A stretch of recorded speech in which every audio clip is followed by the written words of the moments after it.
Welkom bij deze video. Aan de hand van deze video leggen we een som uit die we zelf hebben ontwikkeld over hoofdstuk 6. Het toerekenen van kosten aan orders. Onze groepsleden zijn Adang Naomi, Ganga Prasad Shivash, Gurdin Kajal, Lampur Ebijo, Mahavir Shivangi, Mahadev Ravina, Niram Ravina, Sivnandan Manisha.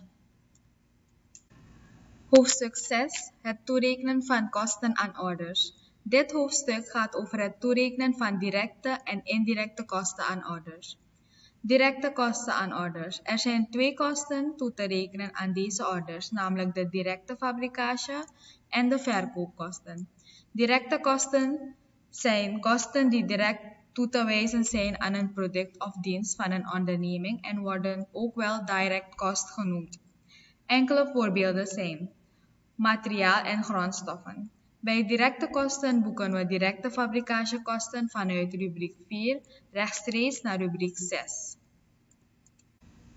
Indirecte kosten aan orders. Bij de indirecte kosten zijn de werkelijke indirecte fabricagekosten toe te rekenen aan de orders. Indirecte kosten zijn kosten die niet direct kunnen worden toegerekend aan een product of dienst van een onderneming. Indirecte kosten worden ook wel indirect cost of overhead genoemd. Enkele voorbeelden zijn huur- en telefoonkosten. Bij indirecte kosten boeken we werkelijke indirecte fabricagekosten vanuit rubriek 4 over naar rubriek 5. De som die wij hebben ontwikkeld luidt als volgt. Rudisa International NV aan de Martin Luther Kingweg te Paramaribo maakt in haar boekhouding onder meer gebruik van de volgende grootboekrekeningen. 110 bank, 130 debiteuren, 140 crediteuren, 150 af te dragen loonheffingen, 180 te vorderen omzetbelasting, 181 te betalen omzetbelasting, 280 tussenrekening personeelskosten, 300 voorraadgrondstoffen, 411 indirecte personeelskosten, 480 algemene kosten, 499 overboekingsrekening, 45 indirecte fabricagekosten, 545 opslag indirecte fabricagekosten, 550 indirecte verkoopkosten, 555 opslag indirecte verkoopkosten, 600 fabricagerekening en 800 verkooprekening. Rekening 300 wordt bijgehouden tegen vaste verrekenprijzen, waarin een opslag voor directe inkoopkosten is opgenomen. Voor augustus 2018 zijn in de hieronder vermelde dagboeken de volgende bedragen geboekt.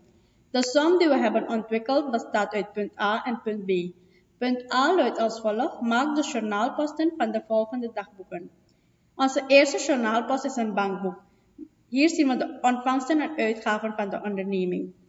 Rudisa International NP ontvangt van zijn debiteuren een bedrag van 410.000 SRD en aan ingehouden loonheffingen ontvangt hij 40.000 SRD.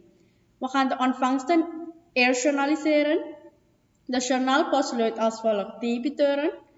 Dit boeken we aan de creditzijde omdat zij debiteuren afnemen voor een bedrag van 410.000 SRD. Ingehouden loonheffingen boeken op de rekening af te dragen loonheffingen voor een bedrag van 40.000 SRD.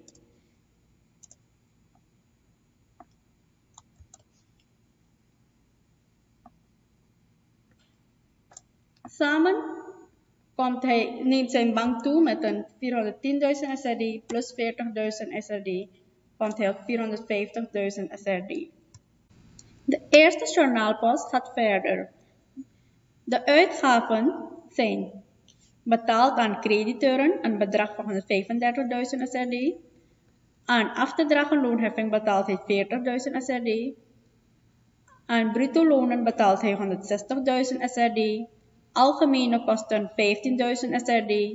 Directe verkoopkosten 6.000 SRD. En aan te vorderen omzetbelasting betaalt hij 4.400 SRD. De journaalpost van de uitgaven luidt als volgt: Crediteuren af te dragen loonheffing, tussenrekening personeelskosten, algemene kosten, verkooprekening, te vorderen omzetbelasting aan bank. Deze rekeningen heeft hij per bank betaald waardoor zijn bank afneemt. De bedragen zijn voor crediteuren SRD 135.000.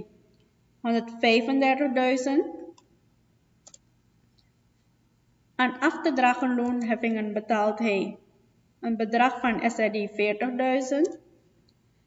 Tussenrekening personeelkosten betaalt hij 160.000.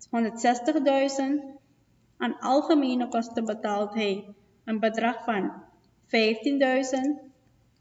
Verkooprekening betaalt hij een bedrag van 6.000. En aan te vorderen omzetbelasting betaalt hij een bedrag van 4.400 SRD. Als we al deze bedragen optellen, neemt zijn bank af met 135.000,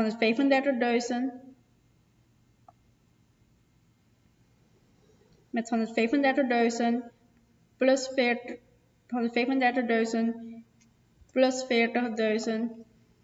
plus 160.000 plus 15.000 plus 6.000 plus 4.400 SRD. Komt hij op een bedrag van 360.400 SRD. De tweede journaalpost is een verbruikregister grondstoffenboek. Totaal verbruik tegen vast en verrekenprijzen met een bedrag van 125.000 SRD. Soms wordt directe fabrikagekosten niet eerst in rubriek 4 gedebiteerd en daarna overgeboekt naar rubriek 6, maar rechtstreeks in rubriek 6 gedebiteerd. Als we de directe kosten niet opnemen in rubriek 4, zeggen we dat we rubriek 4 passeren. Dan geldt de volgende journaalpost. 600 fabrikagerekening aan 300 voorraad grondstoffen. De fabrikagerekening neemt toe met een bedrag van 125.000 SRD en de voorraad grondstoffen nemen af met een bedrag van 125.000 SRD. De derde journaalpost is een verdeelstaat personeelskosten. Directe bruto lonen voor SRD 116.000, indirecte bruto lonen voor SRD 40.000. De rekening 280 is behalve voor de bruto lonen ook gedebiteerd met een opslag van 20% voor de overige kosten van menselijke arbeid. De journaalpost wordt directe bruto lonen boeken we op rekening 600 fabrikagerekening. Indirecte bruto lonen boeken we op rekening indirecte personeelskosten en 280 tussenrekening personeelskosten. De fabrikagerekening wordt 100% plus 20% is 120 honderdste maal directe bruto lonen voor een bedrag van 116.000 SRD wordt 139.200 SRD. Indirecte personeelskosten wordt dan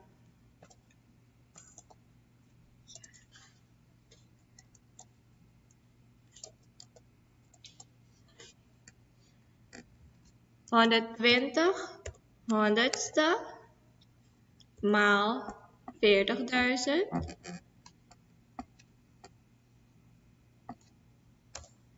is SRD 48.000. De tussenrekening personeelskosten wordt dan 139.200 plus 48.000 is SRD 187.200.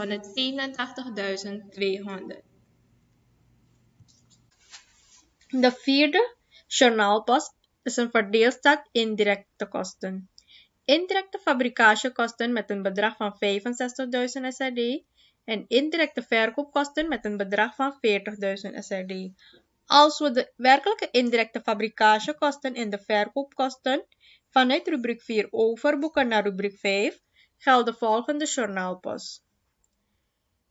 540 indirecte fabrikagekosten, 550 indirecte verkoopkosten, aan 499 overboekingsrekening. De indirecte fabrikagekosten heeft een bedrag van SRD 65.000 en de indirecte verkoopkosten heeft een bedrag van 40.000 SRD. De overboekingsrekening wordt dan 65.000 SRD plus 40.000 SRD wordt 105.000 SRD. Journaalpost 5 is een register voor opslagen. Opslag voor de dekking van de indirecte fabrikagekosten 60.000 SRD. De opslag voor de dekking van indirecte verkoopkosten voor 35.700 SRD. De uitwerking luidt als volgt. Bij opslag indirecte fabrikagekosten boeken we vanuit rubriek 5 over naar rubriek 6. De journaalpost wordt 600 fabrikagerekening aan 545 opslag indirecte fabrikagekosten voor het bedrag van 60.000.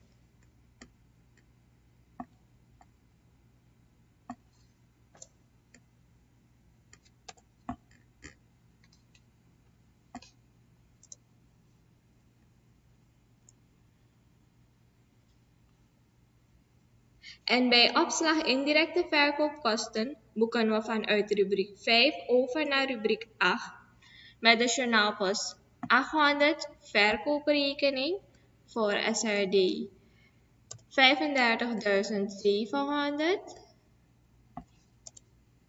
aan 555 opslag indirecte verkoopkosten voor SRD 35.700. Opdracht B luidt als volgt. Bereken over augustus 2018 1. Het resultaat op indirecte fabrikagekosten. 2. Het resultaat op indirecte verkoopkosten. De uitwerking luidt als volgt. 1. Door de overstap van rubriek 5 van werkelijke indirecte kosten naar opslag indirecte kosten komt de rekening 45 en 545 tegenover elkaar te staan.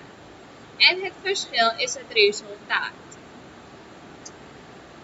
De uitwerking wordt dan 45 indirecte fabrikagekosten voor SRD 65.000 min 545 opslag indirecte fabrikagekosten voor SRD 60.000 is een bedrag van 5.000 SRD. Gaan we naar de tweede punt. Door de overstap van de rubriek 5 komen 550 indirecte verkoopkosten en 555 opslag indirecte verkoopkosten tegenover elkaar te staan. Het verschil van beide is dan 550 indirecte verkoopkosten voor het bedrag van 40.000 SRD min 555 voor het bedrag van 35.700 SRD is een bedrag van 4.300 SRD. Tot zover de uitwerking van onze opgaven. Ik wil jullie heel hartelijk bedanken voor het willen meekijken naar onze video.